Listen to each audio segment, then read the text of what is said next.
Friðrik, thank you so much for joining us. It's an absolute pleasure to have you here.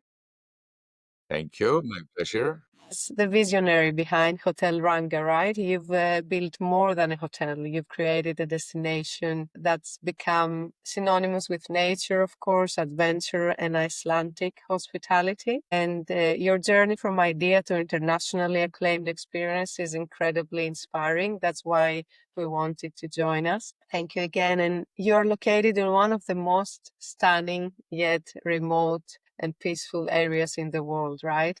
What inspired you to build Hotel Ranga there, and what kept you committed during the early days? Well, this is very big question. I'll tell you, I had been traveling up to 200 nights a year for 30 years in the fish export, seafood export industry. And I had been all over the world. We had subsidiaries in Japan and Moscow, all through Europe and America. And of course, I had never been really thinking about owning a hotel, but that was more or less a coincidence. I ended up in that because a friend of mine who had started Little Lots ran into a problem with it. And finally, to make a long story short, I took it over 22 years ago. It was very small then, only 7 rooms, but now we have 51 rooms and including 8 suites because we get quite a lot of good people who want to come with their families, and we get a lot of families actually. But I became pretty interested in small hotels pretty early. I was traveling, of course, on behalf of this big company I was running, and we usually, in the beginning, stayed in very luxurious big hotels, whether it was in New York or London or somewhere else. But me and my late wife, we traveled also privately. And in the beginning, we would also use the bigger hotels. But then we started using Chateau Relais and small luxury hotels and whatever they are. And we found out pretty quickly that small hotels, they give you this extra attention, the extra feeling for you're welcome, you're appreciated. And so I took it up immediately to try to make this service as personal as possible. And that has succeeded in fantastic years. Even after COVID, of course, we had our problem in COVID, and after COVID, we've had very, very, very good years, and we have appreciate our good guests. Amazing. It's part of training. It's part of the heart. The heart we found, and we actually connect more with boutique hotel owners, hoteliers, that they have a philosophy. There is a clear identity, and there is a lot of heart behind the brand. And that's what we want to create this kind of community. Today's luxury traveler is different from a few decades ago, like even a decade ago. What have you noticed in terms of evolving guest expectations, and how has Hotel Ranga adapted to meet those shifts? I think this is a very good question. I tell you, when I started this, we didn't see the same appreciation for sort of private service and friendly atmosphere and whatever. What we have seen recently is that there are much, much more of families traveling, sometimes 3 generations, and they appreciate that the kids, for example, they can be running around the hotel, they can see the wild birds, they enjoy nature, and they feel free. Of course, Iceland is very special in that way. For example, here where we are located on 25 hectares, which is what I think it's 75 acre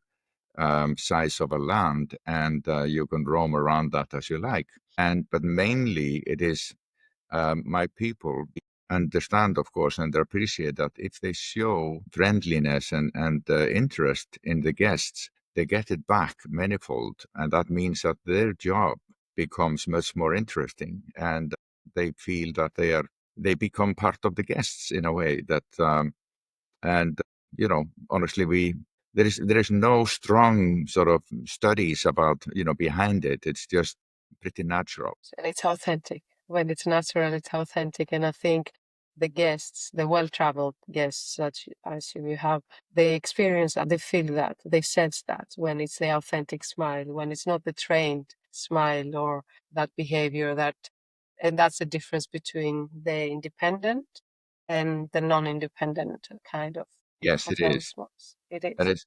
is it's good that you mentioned the word independent because we had our Independence Day, of course, yesterday. The country, as such, we were joking about it. But the small luxury hotels, they have this slogan. They say that independently minded. And of course, that means a lot to me because every customer you get is independently minded. He has his own wishes. He has his own expectations. Etc. Whatever we can do to help him to join our nature, our spirit, and whatever we do, of course, he feels that he is part of, somehow he becomes part of ourselves when he's here. Are there any areas that you are still working to elevate in your guest experience? In what way you mean? As the guest experience from the whole guest journey before they arrive, while they're in the property, in the hotel, and after they leave?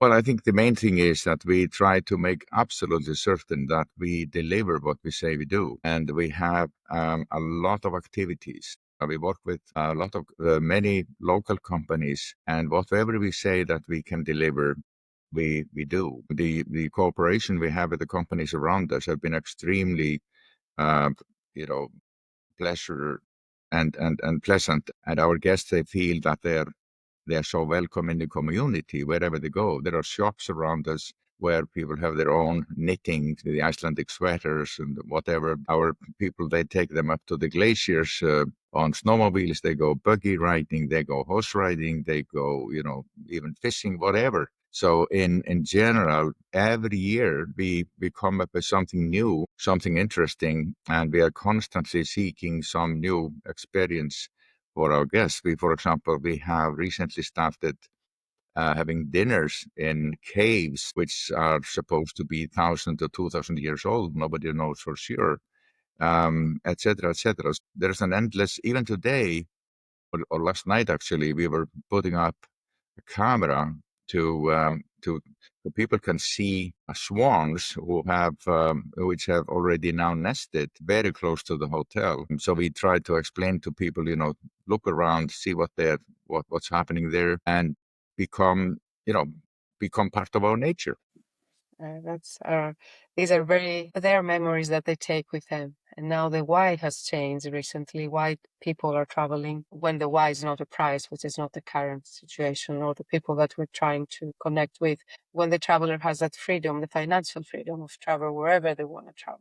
The why behind it has changed, and you just mentioned that earlier. They have to have memories that they take with them. This is part of the journey. It's not anymore the hotel. In the past, we've seen that the travelers will pick on the hotel, the luxury that the hotel offers. What luxury is, even today, I think it has changed the meaning of luxury for the travelers and for the individuals. I had a look at your website, and I realized that storytelling seems embedded in every part of your brand, which is beautiful. From like stargazing to seasonal menus, I saw there is amazing gastronomy also in the space. How do you approach content creation, and what role does digital presence play for a destination like yours? You mean the AI and things like that? Do you choose the AI tools because there's a plethora of tools now. There is the opposite. There are too many tools. I think I can say that I'm very proud of the marketing team we have. Not only have we fantastic people working for us in the hotel, but also we have, for example, in the States, we work with a very nice PR agency, and together we have invested a lot in marketing. From the time I was in the fish industry, I always want to make sure that people look at marketing and as an investment and not as a cost. And that's very, very important. So today, even with the AI, we are working on that. They've been working on that for 2, 3 years now when they saw that coming. And when you look up Hotel Ranga, for example, in ChatGPT or something, we pop up on the top, or very, very, very much on the top, because they have been really working on that. And I highly appreciate what this new technology is doing for us. I am so old that I remember when we had when the fax came about, and even the telex and things like that you have never heard of. And so all the technologies in the last 50 years have been really sort of fantastic to follow and see what it does for us. Every second day, people sort of start wondering, will that have some bad effect? Will it mean that it will be less work for people, etc.? Everything which has happened in the last 50, 60 years in that respect has proven to be positive, but it's normal that people find sometimes it could be negative or have some questions about it. But when you really jump into it and work with it and take it to help you, you get the benefit.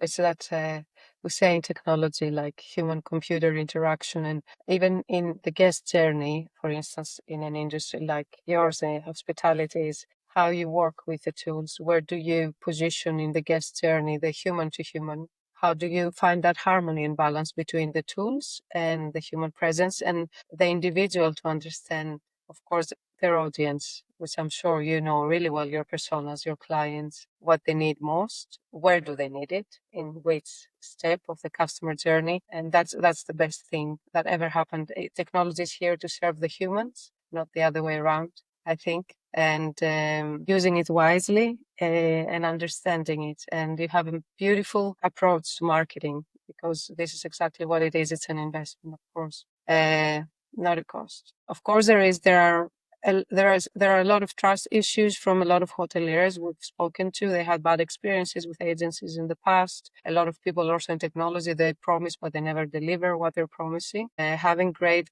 in-house marketing team and someone as a PR that is looking after you is amazing. It's great. If you could solve one business challenge right now, whether in operations or retention or technology, what would it be?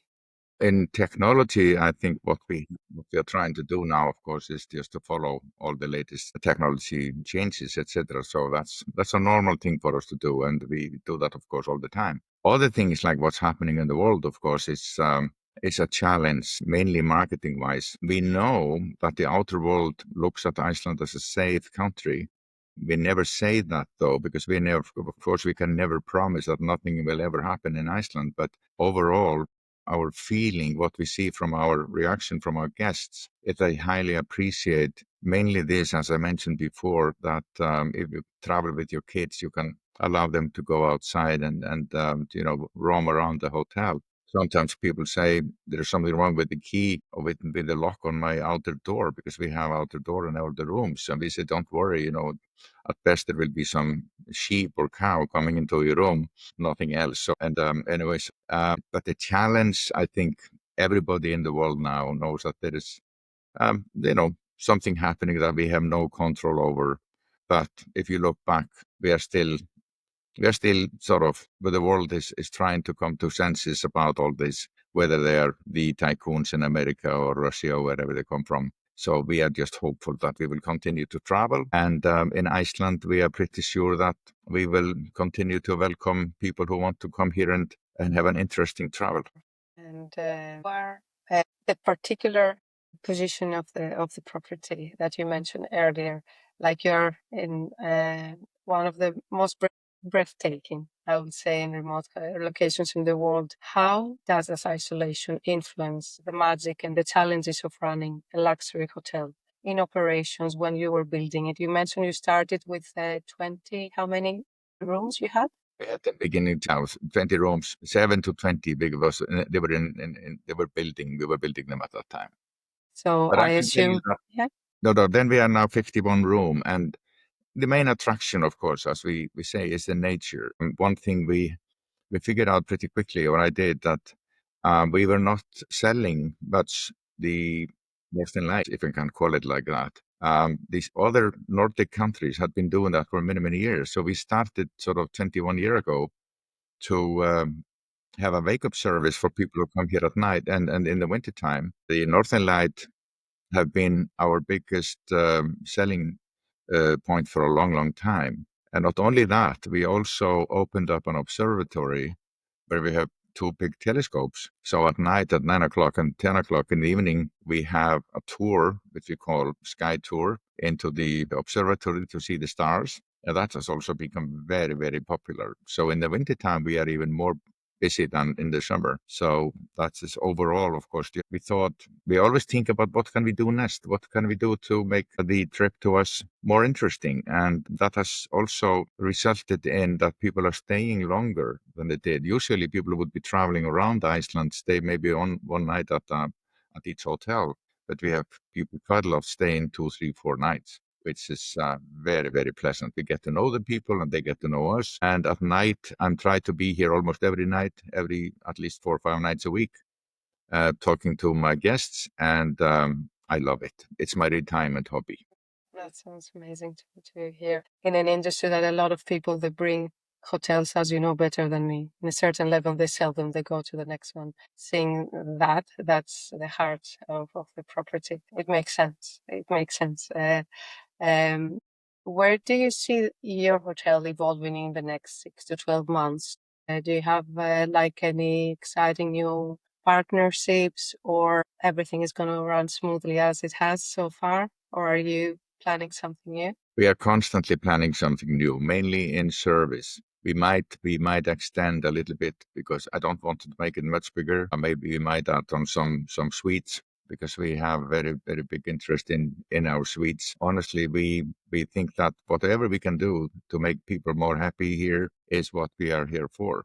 I am 78 years old and I have no really wish to become much bigger in the hotel business at the moment, but just continue to do the best we can. I love food, for example, and our restaurant is pretty famous for very good food. And if there's anything I would like to continue with, is to make people even more happy with sitting down here at night and having fantastic dinner. So, and we get a lot of people from outside too, but we try to limit the numbers of our guests. They have us good, experience in the dinner time in the restaurant every night. But we have no big plans of extending. But the plans we have is just to make things better every day. It's great to hear.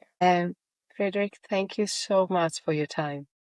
But I would like to say though that everything in the hotel boils down to the good stuff we have because we have about 50 people working for us and everyone is really doing a fantastic job and it's so interesting to work with them and they are what we are. When will we see you in Iceland? Okay, very nice. Thank you.